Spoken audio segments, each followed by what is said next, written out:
तो स्वागत है आपका टॉक विद आलम की एक और नई वीडियो में। तो आज की वीडियो बहुत ज़्यादा इंटरेस्टिंग और बहुत ज़्यादा हॉरर होने वाली है, क्योंकि आज हम इस वीडियो में जिस एंटिटी के बारे में बात करने वाले हैं उस एंटिटी के बारे में आपने शायद ही कभी सुना होगा। जी हाँ, आज हम जिस एंटिटी के बारे में बात करने वाले हैं वो एंटिटी है खबीस की। वैसे तो खबीस बहुत गंदी एंटिटी होती है जो कि गंदे जगहों पर रहती है। वैसे तो हम खबीस को जिन का दूसरा रूप मान सकते हैं। वैसे तो खबीस लड़कियों और महिलाओं को सबसे ज़्यादा अपना शिकार बनाती है, और ख़ासकर उन लड़की और महिलाओं को जिनके अभी अभी पीरियड शुरू होते हैं, जो कि उनके साथ बहुत गंदे गंदे काम करती है और करवाती भी है। तो ऐसा ही इंसिडेंट हमें इस कहानी भेजने वाले की एक पड़ोसी के साथ हुआ है। और चौंका देने वाली बात यह भी है कि वो फीमेल पड़ोसी के ऊपर वो खबीस अभी भी है। और इस स्टोरी को जिसने भेजा है उसने अपना नाम और साथ ही साथ जिसके साथ ये इंसिडेंट हुआ है उसका नाम रिवील करने से मना किया है, जिसका पता आपको आगे की स्टोरी सुनकर लग जाएगा। तो इस स्टोरी को भेजने वाले का नाम हम प्रियंका रखते हैं, जिसके पड़ोस में एक मुस्लिम फैमिली रहती थी। उस मुस्लिम फैमिली में प्रियंका की एक दोस्त थी जिसके अम्मी के साथ ये इंसिडेंट घटा। और आगे की स्टोरी को हम प्रियंका के नाम से एड्रेस करते हुए सुनाएंगे। प्रियंका इस स्टोरी को शेयर करते हुए बताती है कि मैं जहाँ रहती थी वहीं के पड़ोस में एक मुस्लिम फैमिली रहती थी, जिसमें 2 लड़कियां रहती थी और एक उसका छोटा भाई, और साथ ही साथ उसके मम्मी और पापा रहते थे। प्रियंका बताती है कि काफ़ी लंबे समय से एक ही जगह पर रहने से प्रियंका की फैमिली और उस मुस्लिम फैमिली के रिश्ते बहुत अच्छे थे, क्योंकि वो काफ़ी लंबे समय से एक जगह पे रहते थे और उनका रिश्ता भी बहुत अच्छा बन गया था। प्रियंका बताती है कि मैं उस फैमिली को बचपन से देख रही थी। वो फैमिली बहुत ज़्यादा अच्छी और घुल मिल कर रहने वाली फैमिली थी। उसी फैमिली में मेरी एक लड़की जो कि मेरी एक अच्छी दोस्त भी बन गई थी। प्रियंका बताती है कि मैं अक्सर उसके घर खेलने जाती थी और वो मेरे घर खेलने आती थी। हम बचपन से ही एक साथ एक स्कूल में जाते थे जिससे हम दोनों की दोस्ती बहुत अच्छी बन गई थी। प्रियंका बताती है कि उसके पापा की एक कपड़े की फैक्ट्री थी जहां वो अपने 2 दोस्तों के साथ मिलकर काम करते थे। अब एक दिन प्रियंका और उसकी दोस्त दोनों स्कूल से आते हैं। प्रियंका अपने दोस्त को बोलती है कि जाओ बैग रख के आओ, हम दोनों खेलेंगे। इतना बोलते ही प्रियंका अपने घर चले जाती है और उसकी दोस्त अपने घर। उसके बाद प्रियंका काफ़ी देर उसका इंतज़ार करती है, पर वो घर से बाहर नहीं आती। वो सीधा उसके घर चली जाती है।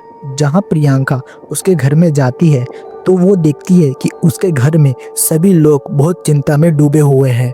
वो देखती है कि उसके दोस्त के पापा, मम्मी, उसकी दोस्त के बड़ी बहन और वो सभी बहुत गहरी चिंता में डूबे हैं, मानो कि कोई बड़ी मुसीबत उनके सर पर आ गिरी। अब प्रियंका अपने दोस्त के पास जाती है और बोलती है कि तुम अभी तक खेलने नहीं आए, मैं कब से तुम्हारा बाहर इंतजार कर रही थी। फिर प्रियंका से उसके दोस्त के पापा बोलते हैं कि प्रियंका, इसको बाहर लेके जाओ और दोनों खेलो। इतना बोलते ही प्रियंका अपनी दोस्त का हाथ पकड़ती है और बाहर लेके आ जाती है और दोनों खेलने लग जाते हैं। फिर प्रियंका खेल खेल में अपने दोस्त से पूछती है कि तुम सब इतने चिंता में क्यों थे। फिर प्रियंका की दोस्त बताती है कि पापा बोल रहे थे कि अब हम यहाँ पर नहीं रहेंगे, हम यहाँ से चले जाएंगे। प्रियंका ये बात सुनकर वो अपने दोस्त से पूछती है कि तुम कहाँ चले जाओगे। इतना बोला यही था, तभी प्रियंका के दोस्त के पापा उसको बुलाते हैं और वो अपने घर में चली जाती है। फिर प्रियंका बताती है कि उस रात मैंने अपनी मम्मी और पापा को बात करते हुए सुना कि उसके दोस्त के पापा जो अपने 2 दोस्तों के साथ बिजनेस कर रहे थे, उन दोनों दोस्तों ने उसके पापा को धोखा दिया और सारा सामान लेकर भाग गए। जिसके बाद प्रियंका के दोस्त के पापा के ऊपर बहुत सारा कर्जा पड़ गया है और वो इस कर्जे को भरने के लिए इस घर को गिरवी रख दिया है। फिर प्रियंका की मम्मी बातों बातों में ये बताती है कि इनका कोई रिश्तेदार है जो कि कलियर शरीफ में रहता है, जो वहाँ के दरगाह पर चढ़ावे के लिए मिठाई बेचता है, और उस रिश्तेदार ने इनसे वादा किया है कि वो दरगाह के बाहर इनको एक दुकान लगवा देंगे और वहाँ पर ये उनको घर भी दिलवा देगा। जिसके बाद ये जब तक वहाँ पर रहेंगे, जब तक ये अपने घर को छुड़वा ना ले, और ये जब तक उतने पैसे नहीं कर लेंगे जिसमें इनका दोबारा एक नया बिजनेस स्टार्ट हो जाए, तब तक वहीं पे रहेंगे और काम करेंगे। इस बात को सुनकर प्रियंका बहुत ज़्यादा दुखी हो जाती है क्योंकि उसकी दोस्त भी जा रही थी। और अगले दिन प्रियंका देखती है कि उसकी दोस्त और उसकी दोस्त की पूरी फैमिली घर को खाली कर कर वहाँ से जा रहे हैं। उसी दौरान प्रियंका की दोस्त उससे आके मिलती है और मिलकर चली जाती है, जिसके बाद प्रियंका बहुत ज़्यादा उदास हो जाती है क्योंकि उसके साथ अब खेलने के लिए कोई भी नहीं था। क्योंकि वो उसकी बचपन की दोस्त थी तो वो उसके सबसे ज़्यादा लगाव रखती थी, जिसके जाने से वो बहुत ज़्यादा दुखी हो गई थी। प्रियंका बताती है कि उसकी दोस्त को उस जगह से गए हुए पूरे 7 साल हो चुका था और अब प्रियंका की एज 19 साल की हो चुकी थी। अब एक दिन प्रियंका रोज की तरह अपने घर पर काम कर रही होती है, तभी उसकी नज़र उसके दोस्त के घर पे जाती है, जहां वो देखती है कि एक गाड़ी आकर उसके दोस्त के घर के सामने रुकती है। प्रियंका देखती है कि उसमें से कुछ लोग उतरते हैं और वो उनको देखकर बहुत ज़्यादा खुश हो जाती है क्योंकि वो लोग कोई और नहीं बल्कि उसके दोस्त के परिवार वाले थे। उसको देख प्रियंका दौड़ कर अपने दोस्त के पास जाती है और उसको गले से लगा लेती है। उसे देख उसकी दोस्त भी बहुत खुश हो जाती है। इसके बाद प्रियंका अपने दोस्त के परिवार से मिलती है, पर वहीं पर जब वो अपनी दोस्त की मम्मी से मिलने जाती है तो वो उसको देखकर अनदेखा करती है और घर में चली जाती है। इसके बाद प्रियंका को यहाँ पर कुछ अजीब लगता है। प्रियंका बताती है उसकी अम्मी, जो कि बचपन में जब भी मैं उनके घर पे जाती तो वो मुझे बहुत लाड दुलार और खिलाती थी, क्योंकि उसकी मम्मी उससे बिल्कुल भी बात नहीं करती, वो सीधा मुंह घुमाकर अंदर चली जाती है। फिर प्रियंका सोचती है कि क्या पता उन्होंने मुझे बचपन में देखा होगा और मुझे अब पहचान नहीं रही होगी। फिर वो इस बात को सोचना बंद करती और प्रियंका अपने दोस्त से पूछती है कि क्या तुम अब हमेशा यहीं पे रहोगे। उसकी दोस्त हल्की मुस्कुराते हुए कहती है कि हाँ, अब मैं हमेशा यहीं रहूंगी। फिर प्रियंका अपने दोस्त से पूछती है कि जो तुमने अपना घर गिरवी रखा था वो छुड़वा लिया। प्रियंका की दोस्त ना बोलती है। फिर प्रियंका बोलती है कि फिर दोबारा तुम वापस चले जाओगे। प्रियंका की दोस्त ना बोलती है और बोलती है कि मेरे पापा ने थोड़े पैसे इकट्ठे कर लिए हैं और वो दोबारा यहाँ पर एक नया बिजनेस शुरू करने वाले हैं, जिसके बाद उस बिजनेस से कमाई कर कर हम इस घर को छुड़वा लेंगे और अब हम हमेशा यहीं पर रहेंगे। इतना बोलते ही वो दोनों अपने अपने घर चले जाते हैं। अब प्रियंका की मम्मी को आए हुए 2 से 3 हफ्ते हो चुके थे। इस दौरान वो बहुत अजीबोगरीब चीज नोटिस करती है। प्रियंका की दोस्त की मम्मी, जो कि पहले घर पे कम और मोहल्लों की औरतों के साथ ज्यादा रहती थी, पर जब से वो दोबारा आई है वो एक बार भी घर से बाहर नहीं निकली। फिर प्रियंका को ये नॉर्मल लगता है। उसे लगता है कि आंटी थक गई होंगी या आंटी की तबीयत खराब होगी, इसलिए बाहर नहीं आ रही। फिर कुछ दिनों बाद प्रियंका एक और चीज नोटिस करती है। प्रियंका देखती है कि उसकी दोस्त की मम्मी बहुत कम घर से बाहर निकलती थी और जब भी घर से बाहर निकलती थी तो वो पूरे चेहरे को चुन्नी से ढककर निकलती थी। इसे देख प्रियंका चौंक गई थी कि वो कभी ऐसे तो नहीं निकलती थी। वो जब भी निकलती थी तो चेहरे पर कभी चुन्नी बांध कर नहीं निकली। फिर प्रियंका एक और बात को सोचती है। वो सोचती है कि वो जिस रिलीजन से है उस रिलीजन में लड़कियों को अपने चेहरे पर पर्दा करना होता है, तो क्या पता वो उसी चीज को फॉलो कर रही होंगी। पर वो ये भी सोचती है कि पहले तो आंटी ये सब नहीं करती थी, पर अब कैसे। यहाँ तक प्रियंका ने कुछ चीज नोटिस करी, पर वो बाद में कुछ चीज सोचकर उसको नॉर्मल समझने लग जाती थी। पर इसके बाद उसने एक ऐसी चीज नोटिस करी जिसके बाद उसका नोटिस करना और ज्यादा बढ़ गया था। अक्सर हमारे पड़ोस में जब हमारे अच्छे रिलेशन होते हैं तब हम उन्हें गैर ना मानकर अपना मानते हैं और कुछ चीजें लेन देन करते हैं, जिसमें हम अक्सर या तो जब कुछ खाने को बनता है वो चीज़ देते हैं, या जब हमें किसी चीज़ की ज़रूरत पड़ती है या कोई सामान की ज़रूरत पड़ती है तो हम अपनी पड़ोसी से ले लिया करते हैं। उसी तरह प्रियंका भी अपने दोस्त के साथ कुछ ना कुछ शेयर करती रहती थी। ऐसे ही एक दिन प्रियंका ने फर्स्ट टाइम अपने हाथों से हलवा बनाया था। उसने सोचा था कि मैं इस हलवे को अपने दोस्त को भी टेस्ट करवाऊंगी। इसी के साथ प्रियंका उस हलवे को कटोरी में लेती है और चली जाती है अपने दोस्त को टेस्ट करवाने के लिए। अब प्रियंका अपने दोस्त के घर के बाहर खड़ी हो जाती है और अपने दोस्त को बुलाने लग जाती है, पर ना ही प्रियंका की दोस्त आती है और ना ही उसके घर में से कोई आता है। प्रियंका अपनी दोस्त का नाम लेकर बार बार आवाज दे रही होती है, पर कोई भी उसके घर में से बाहर नहीं आता। फिर प्रियंका अपने दोस्त के घर का गेट बजाती है। गेट बजाते ही उसका गेट खुल जाता है, क्योंकि उस गेट में कुंडी नहीं लगाई थी, वो बस ऐसे ही बंद कर दिया गया था। अब प्रियंका जैसे ही अपने दोस्त के घर में कदम रखती है उसको नेगेटिव फील होना शुरू हो जाता है। वो इस जगह कुछ और चीज भी नोटिस करती है। वो देखती है कि पूरे घर में बहुत अंधेरा अंधेरा हो रखा है। फिर प्रियंका एक और चीज नोटिस करती है। प्रियंका को उस घर के एक साइड से बहुत गंदी बदबू महकती है। उसने वैसी बदबू कभी भी नहीं महकी थी।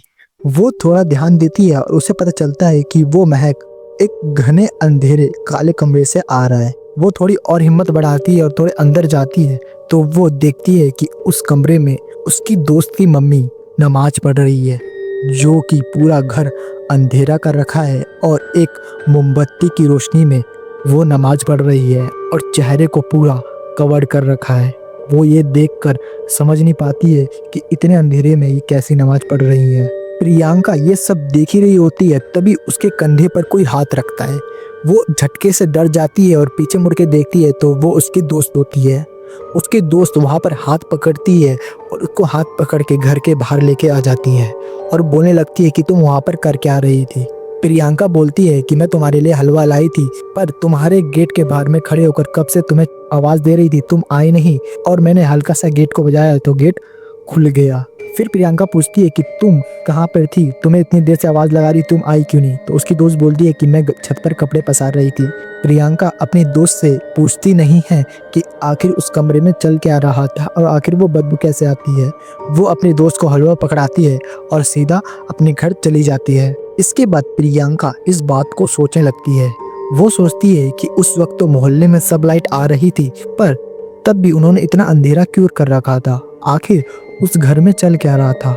आखिर आंटी कर क्या रही थी? ऐसे तो कोई नमाज नहीं पढ़ता। इसी तरह प्रियंका हर रोज की तरह अपने छत पे लगे पौधों को पानी डाल रही थी।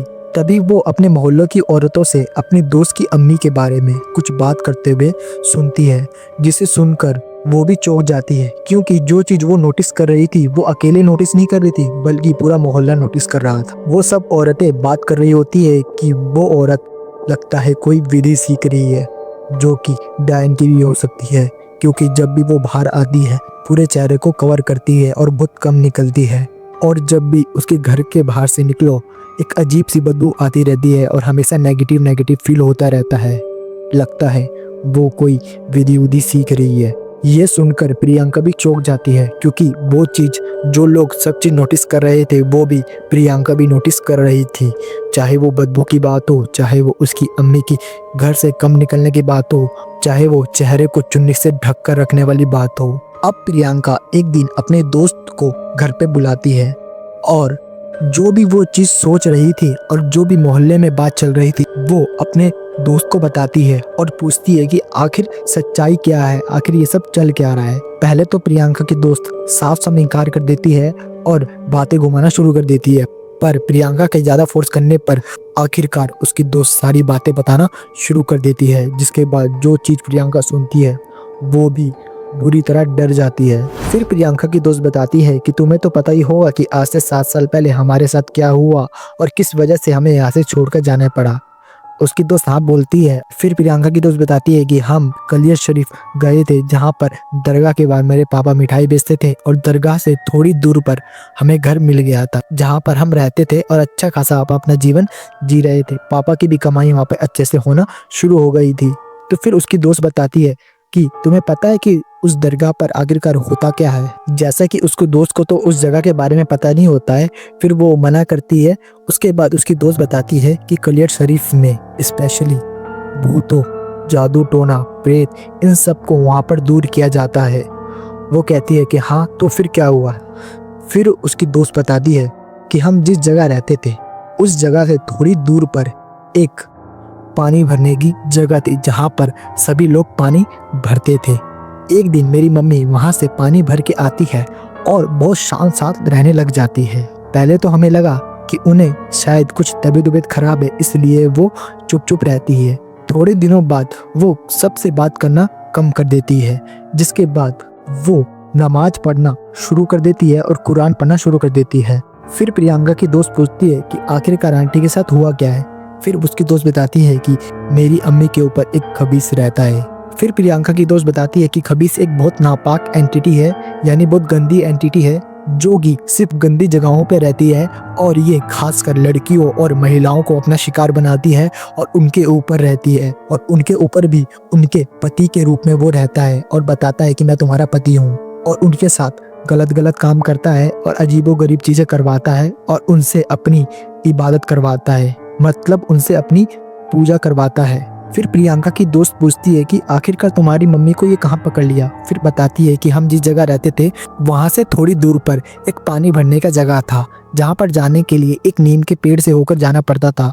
जिस जगह लोग जहाँ तहाँ का जादू टोना भूत प्रेत उतार कर वहाँ पे रखते थे, उसी जगह ये खबीस रहता था, जहाँ पर मेरी अम्मी को उस खबीस ने पकड़ लिया। फिर प्रियंका की दोस्त पूछती है कि तुम्हें कब पता चला कि वो खबीस है। फिर प्रियंका की दोस्त बताती है कि जब से अम्मी को उस खबीस ने पकड़ा था तब से अम्मी के अंदर कुछ बदलाव आना शुरू हो गया। पहले मेरी अम्मी पूरे चेहरे पर चुन्नी बांध के नहीं रखती थी, पर जब से उस खबीस ने पकड़ा था तब से मेरी मम्मी चाहे घर में हो या घर से बाहर, वो पूरे चेहरे को चुन्नी से ढककर जाती थी और साथ ही साथ उन्होंने नमाज पढ़ना और कुरान की तिलावत करना भी शुरू कर दिया था। पहले तो हमें ये सब नॉर्मल लगा, पर हद तो तब पार हो गई जब मेरी मम्मी ने बोलना ही बंद कर दिया। एक दिन अचानक से मेरे पापा उनके पास कुछ काम से जाते हैं और वो उनको दूर भगाना शुरू कर देती है, बल्कि वो उनसे कुछ बोलती नहीं है, बस इशारों इशारों में उनको अपने से दूर करती है। यह देख उसके पापा भी समझ नहीं पाते कि आखिरकार इसको हुआ क्या है और इसने ऐसी हरकत कर क्यों रही है। इसके बाद घर में सब लोग बहुत ज़्यादा परेशान हो गए थे कि पहले तो अम्मी कुछ बोलती नहीं थी और बस कुरान पढ़ती थी, नमाज पढ़ती थी और हर दिन रोज़ा रखती थी, जो कि नॉर्मल नहीं है। यहीं पर प्रियंका की दोस्त बताती है कि इसी बीच मेरे अब्बू को समझ आ गया था कि कुछ तो गलत है। ये सब को देखते हुए मेरे अब्बू ने मेरे छोटे भाई को दादी के घर पहुंचा दिया ताकि इस सब का असर मेरे छोटे भाई पे ना पड़े। इस दौरान आसपास के लोग ये देखकर बातें बनाना शुरू कर दिया था। वो कहते थे कि ये कोई जादू टोना सीख रही है और ये औरत जब भी बाहर निकलती है तो पूरे चेहरे पर चुन्नी से ढक के निकलती है और कुछ बड़बड़ाते हुए निकलती है। प्रियंका की दोस्त बताती है कि ये चीज यहाँ तक सीमित नहीं रही। जब भी मोहल्ले में कुछ भी होता, भले ही हमारा उससे कोई लेना देना नहीं हो, पर मोहल्ले के लोग हमसे जोड़ देते थे और वो सब कहते थे कि जरूर उसी औरत ने ये सब किया है। इस चीज से हम सब बहुत परेशान थे और इस सब का असर हमारे अब्बू पे ही पड़ा, जिससे उनकी तबीयत भी खराब हो गई थी। जिसके बाद मेरी बड़ी बहन ने अब्बू की जगह दुकान संभाली और घर चलाया था। फिर प्रियंका की दोस्त बताती है कि मेरी अम्मी हमेशा मेरी बड़ी बहन को अपने पास रखती है, भले ही वो कुछ बोलती नहीं है, पर वो मेरी बड़ी बहन से इशारों इशारों में बात करती है और उसको कहीं भी जाने नहीं देती, हमेशा अपने पास ही रखती है। फिर प्रियंका की दोस्त बताती है कि ये सब को देख मेरे अब्बू ने ये सारी बात दादी को बताई। फिर दादी ने कहा कि मैं थोड़े दिन रुको, मैं वहाँ पर आती हूँ और देखती हूँ आखिर हुआ क्या है। फिर कुछ दिनों के बाद प्रियंका की दोस्त की दादी उसके घर पहुँचती है और जो हरकतें देखती हैं उनको भी समझ आ जाता है कि इसके साथ कुछ अजीब हुआ है। वो प्रियंका की दोस्त की मम्मी के कपड़े लेती है और कहती है कि मैं गांव जाकर इसकी जांच करवा के तुझे बताऊंगी। फिर प्रियंका की दोस्त बताती है कि तुझे पता है, जब से हम यहाँ से गए थे उसके 1 साल के बाद और अब तक मेरे अब्बू ने मेरी बड़ी बहन की 20 जगह लड़के देखे होंगे, पर हमेशा वो शादी कट जाती है। कोई तो पसंद करके छोड़ देता है, कोई पसंद ही नहीं करता और कोई लड़के का परिवार सब चीज़ तय हो जाने के बाद भी शादी तोड़ देता है। इस चीज़ को लेकर मेरे अब्बू बहुत ज़्यादा परेशान हो गए थे, क्योंकि मेरी बड़ी बहन की भी एज बहुत ज़्यादा होती जा रही थी। फिर प्रियंका पूछती है कि तुम्हारी दादी ने क्या बताया। फिर प्रियंका की दोस्त बताती है कि हमारे गांव में एक आदमी है जो कि इन सबको देखता है। जिसके बाद दादी जब हमारे यहाँ मम्मी के कपड़े का एक टुकड़ा लेके गई और वहाँ पर जांच करवाया तो बहुत चौंका देने वाली बात पता चली। फिर एक दिन दादी पापा को कॉल करती है। फिर दादी बताती है कि तुम्हारी बीवी के ऊपर एक खबीस रहता है जो कि दिखने में बहुत लंबा और बहुत काला, जिसके आँख पूरे लाल लाल खून की तरह है और उसके 2 दांत बड़े बड़े जो कि बाहर निकल रहे हैं। वो तुम्हारी बीवी के ऊपर रहता है। यह सुनकर उसके पापा चौंक जाते हैं और पूछते हैं कि आखिरकार ये उसको मिला कहाँ। फिर उसकी दादी बताती है कि वो आदमी बता रहा था कि जहाँ पर ये औरत रहती थी वो अक्सर वहाँ पर एक जगह पानी भरने जाती थी।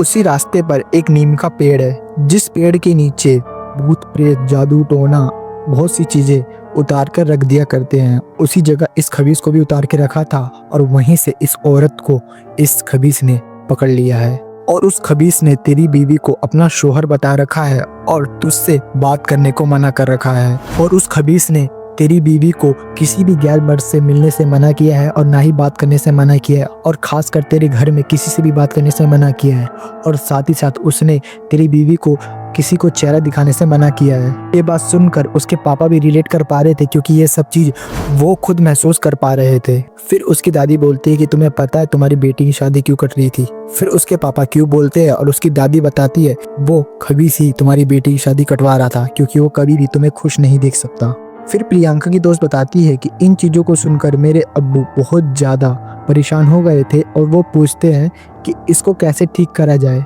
फिर उसकी दादी बोलती है कि सबसे पहले तुम वहाँ से हमेशा के लिए घर आ जाओ, क्योंकि जब से उसने पकड़ा है उसने ठान लिया है कि वो तुम्हें मार देगा, इसलिए तुम सबसे पहले वहाँ से निकलो और सीधा गांव मत आना, कुछ दिन कहीं और रुक के फिर आना गांव। फिर हम उसका इलाज करवाते हैं और देखते हैं कि आखिरकार क्या हो सकता है।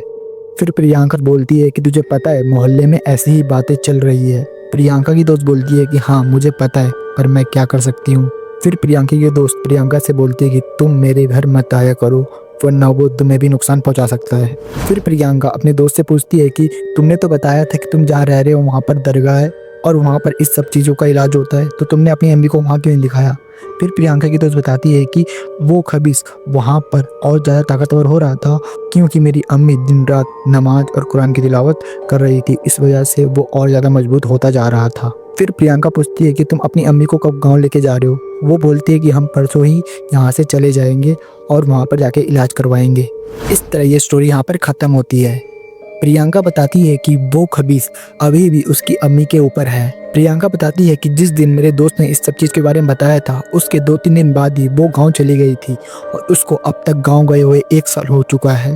प्रियंका बताती है कि आज भी मेरे दोस्त से मुझे कभी कभार बात होती है और वो बताती है कि अभी भी उसकी अम्मी ठीक नहीं हुई है, और वो बताती है कि मेरी अम्मी ने उस खबीस की इतनी ज़्यादा इबादत कर दी, मतलब मेरी अम्मी ने उसको इतना ज़्यादा पूज लिया कि वो बहुत ताकतवर हो चुका है और वो आसानी से जानने का नाम नहीं ले रहा है। इसी तरह ये स्टोरी यहाँ पर ख़त्म होती है और हम प्रियंका को, जो कि उनका असली नाम नहीं है, क्योंकि उन्होंने उनका नाम और अपने दोस्त का नाम बताने से मना किया था, इसीलिए हम इस स्टोरी को भेजने वाले को शुक्रिया अदा करते हैं और दुआ करते हैं कि उनकी दोस्त की अम्मी जल्दी से जल्दी ठीक हो जाए।